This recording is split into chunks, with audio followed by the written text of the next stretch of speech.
ঐ তই গুছ আগৰ পৰা গুছ মাৰি দিম তোক মাৰি দিম মই শিৱাশিষ চান্দিল্য নাম্বাৰ 1 ৰেংক APSCৰ ফৰেষ্ট ছাৰ্ভিচত আৰু 4-5 বছৰ চাকৰিও কৰিলে আৰু আপোনালোকে এই নিউজটো নিশ্চয় দেখিছে আপুনি ৰেঞ্জাৰক এক্সট্ৰা দিব লাগিব DFক এক্সট্ৰা দিব লাগিব বাকী পাৰ্টিক এক্সট্ৰাকে পইচা দিব লাগিব সবকে পইচা দিব লাগিব আজি 25 চনত মোক 8 লাখৰ ওপৰত ফাইন লৈছে মোৰ পৰা 25 চনত খালী গাড়ী তাকো ধৰি আনিছে মোৰ ঘৰৰ চোতালৰ পৰা ৰেঞ্জাৰক তেতিয়া মই কৈছিলোঁ ছাৰ মোৰ গাড়ীখন এৰি থৈ যাওক ঐ তই গুছ আগৰ পৰা গুছ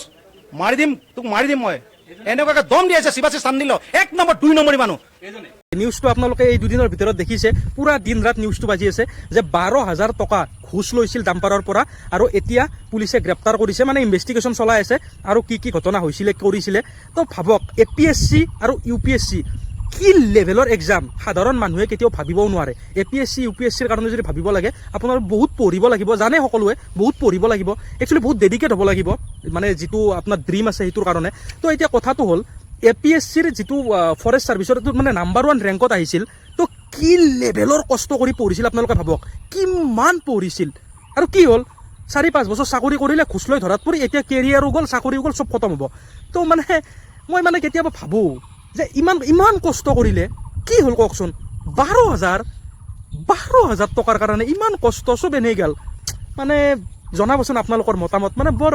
আচৰিত মানে কি কম হাঁহি মানে